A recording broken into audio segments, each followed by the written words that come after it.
world, and welcome to another episode of Dave Trip. And I got a question on the bottom of one of my videos that was asking about motorcycle licenses in Japan. How do you do it? Is it worth doing things like that? And I got to say, before I talk about the actual details of getting the license itself, that if a motorcyclist could choose an ideal place in the world to go motorcycling, I would say that Japan is that place. It's basically built for it. I mean, you have these incredibly narrow roads that are built in really interesting ways, snaking along the landscape up and down. It's got like the craziest landscape that you can see. It's really beautiful in the countryside. You got all these like traditional leveled rice paddies. You got all this interesting architecture.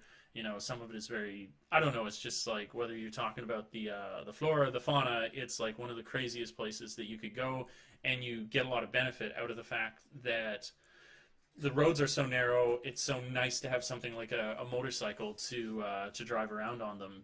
I think, and Dean would attest to this as well since beginning driving, that it's almost like you have to have a K car in some places in Japan, just one of these tiny little boxes, because if you don't get out, just kidding, it's fine.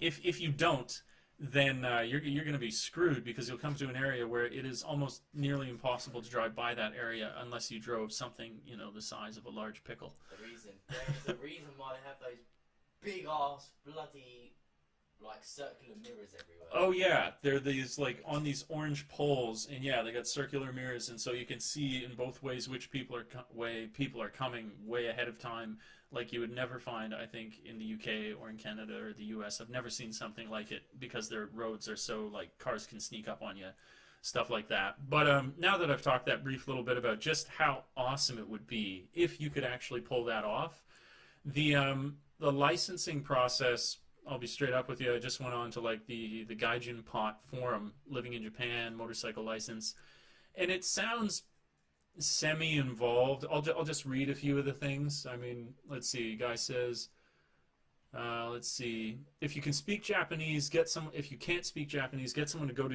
with you to the closest driving school. If you already have a Japanese car license, they will change it for about 80,000 yen to upgrade to a bike license. 80,000 yen.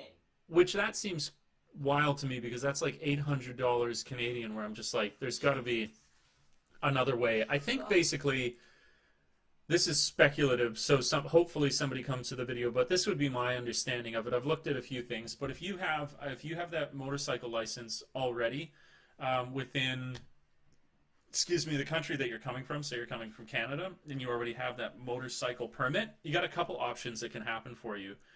One of them would be really nice. So basically, when you first come, you can get an international driver's permit, and you can get that whether you're just driving a car, or if you've got the qualification in your country, you could get it for driving a motorcycle. And those, you could just come to Japan, and with the international driving permit, drive your motorbike for a year without having to do anything official. So that is the dead easiest way to do it. Have the pre-qualification, get an international license that would last for a year, and then you can come over here and ride your motorbike and not have to worry about a thing at no cost whatsoever. Then beyond that, just like you would have for the standard driving license, there's some agreements, like in the UK, like in Canada, that all you need to do is convert the license past that year when the international driving license has expired. And that's a kind of a semi-involved process where you have to get a translation of your license into Japanese. You then go to the driving center, you fill out some sheets, you do an eye test, and then they'll convert it for you.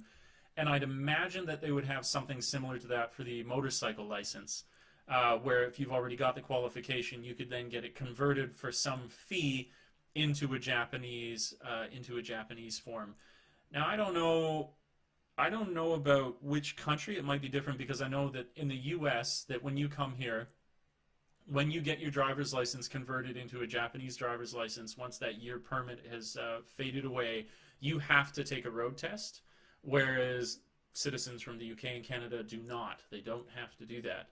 And I don't know if it would be the same then for the motorcycle license. Maybe if you're from Canada, you wouldn't have to take a road test like you didn't have to take a road test to get your car license.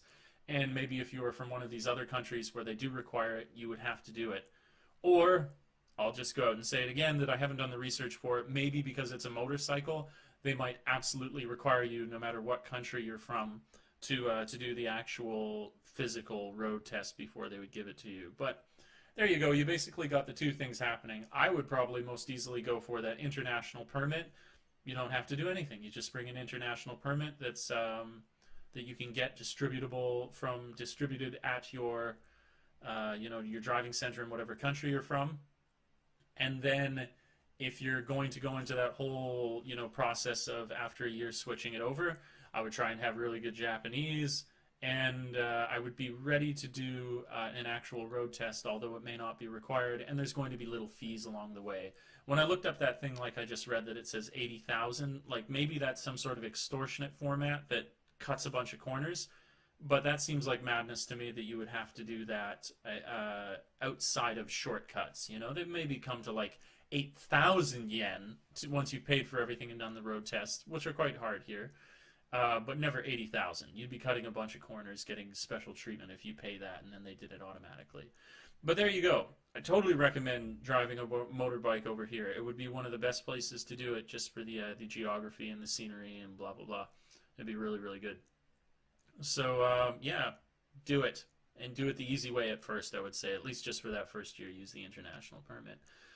So, yeah, if you like this, like, subscribe, share, comment down below if you have any questions, and I'll make a video about it for myself or Dean. He's got experience in the Eikaiwa. Anyways. Get back in your box. That's it. So, thanks for tripping with Dave. Ciao for now. Peace.